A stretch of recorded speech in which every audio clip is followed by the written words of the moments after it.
নমস্কার বন্ধুরা, সর্বাণীর রান্নাঘরে আবারও নতুন রেসিপিতে আপনাদের সবাইকে স্বাগত। আজকে আমি আপনাদের সঙ্গে শেয়ার করেছি ভীষণ হেলদি এবং সুস্বাদু একটা রেসিপি। এই রেসিপিটা পালং শাক আর একটা ডিম দিয়ে বানানো, খুব সহজ একটা রেসিপি, খেতেও ভীষণ সুস্বাদু হবে। সকালের ব্রেকফাস্টে বা রাতের ডিনারে এই রেসিপিটা বানিয়ে দেওয়া যাবে। তাছাড়া বাচ্চা স্কুলের টিফিনেও রেসিপিটা দেওয়া যাবে। আশা করি সবার ভীষণ ভালো লাগবে, আর ভালো লাগলে অবশ্যই একটা লাইক দিয়ে আমার চ্যানেলটিকে সাবস্ক্রাইব করে আমার পাশে থাকবেন। তাহলে চলুন বন্ধুরা, রেসিপিটা দেখে নেওয়া যাক। তো রেসিপিটা বানানোর জন্য প্রথমে আমি পুর বানিয়ে নেবো। সেই জন্য একটা বড় সাইজের সেদ্ধ আলু আর একটা সেদ্ধ ডিম নিয়েছি। এবারে সেদ্ধ আলু আর ডিমটাকে আমি হাত দিয়ে ম্যাশ করে নেব। তো আপনারা চাইলে এই ম্যাশ করার কাজটা একটা কাঁটা চামচ দিয়েও করে নিতে পারেন। তো এখানে প্রথমেই বলে রাখি যে এখানে আমার প্রয়োজন অনুযায়ী উপকরণ নিয়ে আমি রেসিপিটা বানাচ্ছি। তো আপনারা আপনাদের প্রয়োজন অনুযায়ী কম বেশি উপকরণ নিয়ে রেসিপিটা বানাবেন। তো এখানে আলু আর ডিমটা ম্যাশ করা হয়ে গেছে। এবার গ্যাস অন করে একটা কড়াই বসিয়ে দিয়েছি। এবার এর মধ্যে দিয়ে দেবো আমি সর্ষের তেল। এবার ওই তেলের মধ্যে দিয়ে দেবো গোটা জিরে। তো সামান্য গোটা জিরে দিয়ে দিলাম। এবার জিরেটাকে হালকা করে ভেজে নেব। তো এবার এর মধ্যে দেওয়ার জন্য কিছু উপকরণ নিয়েছি। একটা বড় সাইজের পেঁয়াজ কুচি, 4টে কাঁচা লঙ্কা কুচি, হাফ চা চামচ আদা কুচি, হাফ চা চামচ রসুন কুচি। এবার তেলের মধ্যে আমি কাঁচা লঙ্কা, আদা, রসুনটা দিয়ে নেড়ে চেড়ে নেব।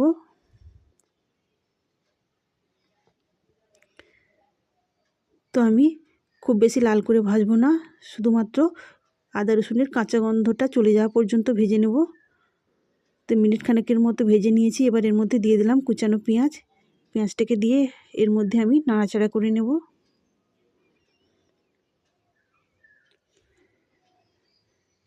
তো এইভাবে আমি পেঁয়াজটাকেও আরও 1 মিনিটের মতো ভেজে নিয়েছি।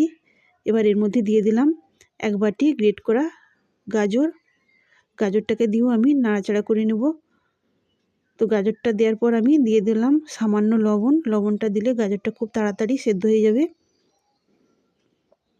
তো এইভাবে লবণটা দিয়ে আমি নেড়ে চেড়ে গাজরটাকেও ভেজে নেব।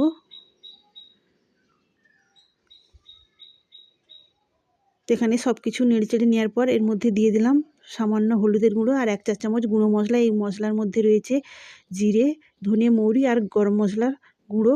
সব কিছু আমি একসঙ্গে গুঁড়ো করে রেখেছি। আমি যে কোনো রান্নাতে ব্যবহার করে থাকি। তো এই মশলাগুলো দেওয়ার পর একটু নেড়ে চেড়ে নিয়ে আমি এর মধ্যে দিয়ে দিলাম 1 মুঠো ধনে পাতা কুচি। এবার ধনে পাতাটাও আমি এর সঙ্গে মিশিয়ে নিলাম।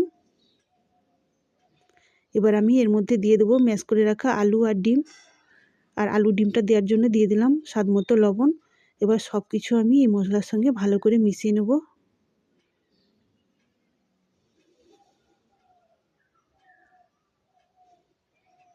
তো দেখুন বন্ধুরা, কত সহজে এত সুন্দর একটা পুর রেডি হয়ে গেল। তো এইভাবে নেড়ে চেড়ে নেওয়ার পর আমি এটাকে এবার নামিয়ে নেব। এখানে পুরটা নামিয়ে ঠান্ডা করে নেব। এদিকে রেসিপিটা বানানোর জন্য আমি কিছু পালং শাক নিয়েছি। পালং শাকটা ছোট এবং নরম, সেই জন্য আমি ডাঁটাটা ফেলবো না। এবার পালং শাকগুলো আমি কুচিয়ে নেব। তো আপনারা যদি বড় পালং শাক নেন তো ডাঁটাগুলো বাদ দিয়ে পাতাগুলো নেবেন। এবার এই পালং শাক কুচানোগুলো একটা মিক্সিতে দিয়ে আমি পেস্ট করে নেব। তো দেখুন বন্ধুরা, এখানে পালং শাকটা পেস্ট করা হয়ে গেছে। এবার এটা একটা বড় মিক্সিং বোলের মধ্যে ঢেলে নিয়েছি। এবার এর মধ্যে দিয়ে দিলাম হাফ চা চামচ লবণ আর হাফ চা চামচ চিনি, আর দিলাম 1 টেবিল চামচ রিফাইন তেল। এবার সব কিছু আমি ওই পালংয়ের পেস্টের সঙ্গে একটা চামচ দিয়ে মিশিয়ে নেব। এবার অল্প অল্প আটা দিয়ে আমি মাখতে থাকবো। তো বন্ধুরা, আমি একসঙ্গে বেশি আটা দেবো না, কেননা আমি ওই পালংয়ের পেস্টে কতটা আটা মাখা যাবে সেটা বুঝতে পারছি না। তাই অল্প অল্প আটা দিয়ে আমি মেখে নেব। তো এভাবে আমি অল্প অল্প আটা দিয়ে একটা ডো বানিয়ে নেব।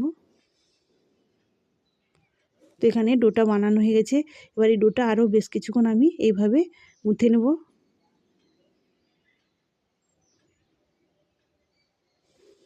এবার এই ডোটা থেকে আমি ছোট ছোট করে লেচি কেটে নেব। তো আমরা রুটি পরোটার জন্য যেই রকম লেচি কাটি সেই রকম মাপেরই আমি লেচিগুলো কেটে নেব। তো এখানে সব লেচিগুলো কাটা হয়ে গেছে। এবার গোল করে নেব। এবার এক একটা গোল করা লেচি আমি সামান্য আটা ছড়িয়ে বেলে নেব। তো এইভাবে আমি রুটিটা বেলে নিয়েছি। রুটিটা খুব বেশি পুরু বা খুব বেশি পাতলা করিনি, মিডিয়াম সাইজেরই রুটি বানিয়েছি। এবার রুটির মাঝখানে আমি পুরটাকে দিয়ে দেবো। তো এইভাবে পুরটা দেওয়ার পর হাত দিয়ে সাইড থেকে ভাঁজ করে করে আমি মুড়ে দেবো।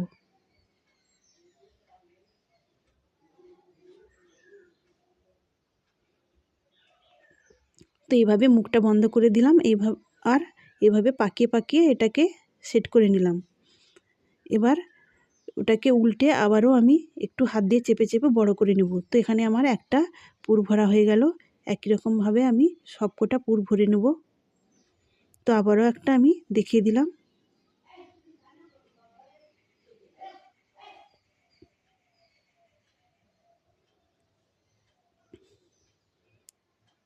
তো দেখুন বন্ধুরা, কত সহজে এই পুরগুলো ভরা হয়ে গেল। তো এখানে সবগুলো পুর ভরে নিয়েছি। এবার এগুলোকে ভেজে নেব। তো গ্যাস অন করে আমি একটা ফ্রাই প্যানের মধ্যে তেল দিয়ে দিয়েছি, রিফাইন তেল। তেলটাও গরম হয়ে গেছে। এবার যে দিকটা আমি ভাঁজ করেছিলাম সেদিকটায় তেলের দিকে দিয়ে প্রথমে এইভাবে উল্টে পাল্টে আমি ভেজে নেব। তো বন্ধুরা, একদম হাই ফ্লেমে ভাজবো না, মিডিয়াম ফ্লেমে ভাজবো। হাই ফ্লেমে ভাজলে খুব তাড়াতাড়ি উপরটা লাল হয়ে যাবে, কিন্তু ভিতরটা ভালোভাবে ভাজা হবে না। তো এইভাবে আমি উল্টে পাল্টে ভেজে নেব। তো দেখুন বন্ধুরা, এভাবে উল্টে পাল্টে ভাজার ফলে কত সুন্দর একটা কালারও চলে এসেছে। এবার এগুলোকে আমি তুলে নেব।